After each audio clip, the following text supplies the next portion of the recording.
Good evening. I'm Ruth Rathblott, the President and CEO of the Harlem Educational Activities Fund.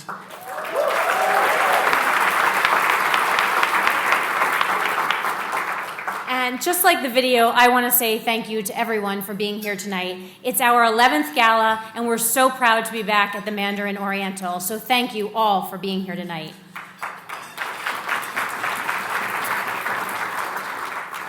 Tonight, we honor Roger Ferguson. We are fortunate to hear from William Julius Wilson, and we celebrate how HEAF opens doors. But first, I have some key supporters who I need to thank for helping me do my job and opening the doors to many of our students.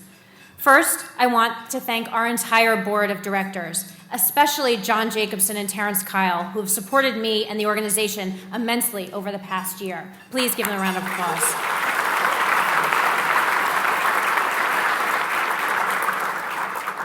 I want to thank the incredible staff at HEAF who work tirelessly day after day, weekend after weekend, and evening after evening with our students, making sure that they not only get from middle school to high school, but on to college and to graduate. So please, we have 20 staff here tonight. Please help me in thanking the staff.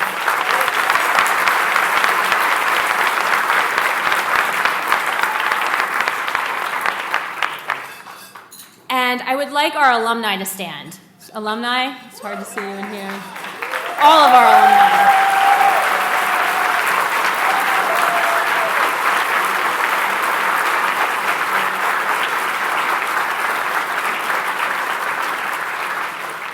We have 18 alumni who are representing hundreds of alum throughout our history.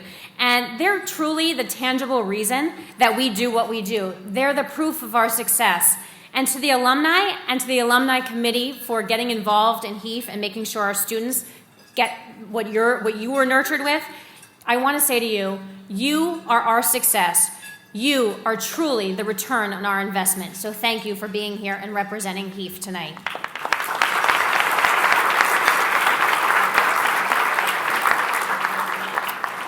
I would also like to thank our junior board, which is a group of 40 young professionals who help raise visibility and funds for the organization through events, and truthfully, they're building the next generation of leadership for our organization. So to the junior board, I also say thank you.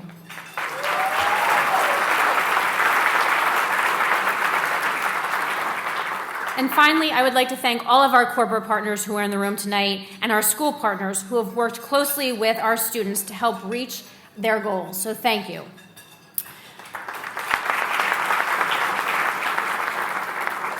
We have had an incredible and busy 25th year.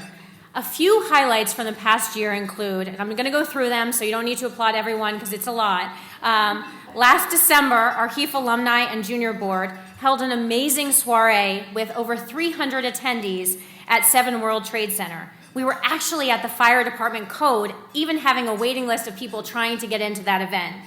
It's a huge thanks to Silverstein Properties for their space and support in that event. In January, we held a wine tasting event for the legal industry at Fox Rothschild. In March, we held a star-studded evening with Neil deGrasse Tyson at 4 World Trade Center, and again, thanks to generous support from Silverstein Properties. Neil, I'm not sure if I'm allowed to say star and your name in the same breath, but I know I know the cosmos and all of that, but thanks to Neil for that event.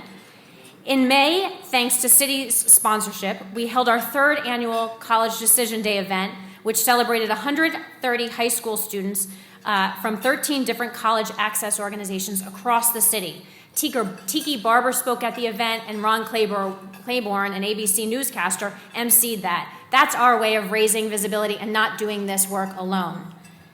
In June, we hosted our 2nd annual volunteer recognition event, where we celebrated the work of 2-time winner Bloomberg, as well as Morgan Stanley, Gensler, and our Volunteer of the Year award, Bob Linderman, who also received a mayor's citation for his work. And as you heard from Jake, in June, we also began a 3-month renovation project, a total renovation project, I should say, of our Harlem space, allowing us to work with more students, increase our use of technology in the classrooms, and create a space large enough to hold graduations, community events, and public lectures. And it was a special thanks to Gensler for their pro bono services in designing that. In July, we We've traveled with 11 HEAF students to Detroit, and this October we launched our Brooklyn replication in a new Bedford-Stuyvesant location, kicking off Saturday programs with 60 middle school students, double what we had last year, and we have a waiting list of students ready to be in that program. That you can applaud to.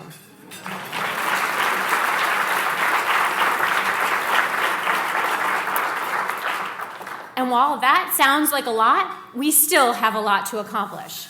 Over the next 3 years, HEAF has 3 main goals. You're going to hear them several times tonight: visibility, innovation, and sustainability. We want to increase HEAF's visibility. We want the entire education and corporate world to know about HEAF. When our HEAF students apply to high school, to college, and to jobs, we want those interviewers to snap up our students and say, wow, you went through HEAF, I know you have the academic potential, and I know you have the leadership potential to be part of this program, or to be part of our school or workforce. But we need your help in joining those efforts. So tonight I ask you to tell 2 friends about HEAF, to join our marketing committee, or to tweet about us using the hashtag HEAFOpensDoors. 2, we want to create more innovative programming, the best programming that prepares students for college, whether that means increasing our STEAM or STEM programming by working with Bloomberg and Time Warner Cable, or offering our new cultural literacy program with support from MetLife and Time Warner, where students have the opportunity to explore the performing, the fine, and culinary arts. We want to ensure that our students have had the exposure to all that New York City has to offer, and you can help. You can simply host a career panel at your office. You can help us find internships in your work for our students, or you can simply volunteer in one of our activities at Harlem or Brooklyn. And finally, we want to ensure our sustainability so that HEAF will be around for another 25 years. And again, that's something to applaud to, a goal.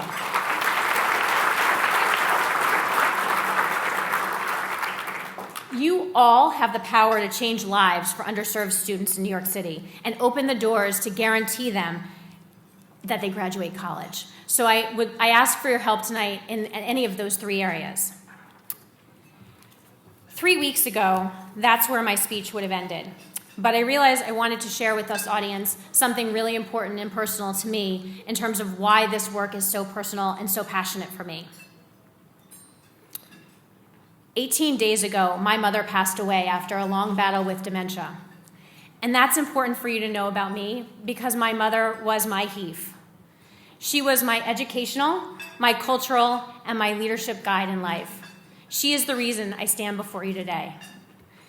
Just like HEAF, my mom taught me the importance of education, not only as a way to develop my mind and my intellectual curiosity, but also as a way to ensure my economic independence. Just like HEAF, my mom traveled while I was in high school with me every summer to a different region of France so that I could develop the appreciation of a world outside of my small hometown. She encouraged me to be adventurous and open to the world. And just like HEAF, my mom developed my leadership skills, starting me on my journey and helping me run for middle school president many, many years ago, actually with a platform made of 2 sawhorses and a plank of wood with a platform and a speech. She loved the dramatic, and she definitely inspired my love of public speaking. A love of travel, education, and leadership are the skills that we're looking to develop with our students at HEAF. It's why, as you heard before from Jake, 100% of our students graduate high school, 100% go on to college, and 83% graduate within 6 years, and even 1/3 of those then go on to graduate school. I stand before you tonight to thank my mother for being my HEAF. And on behalf of students, everywhere in our program, I want to thank all of the parents, our volunteers, our board and staff, and our supporters who work to encourage HEAF students to strive to the top. So thank you all for being here tonight.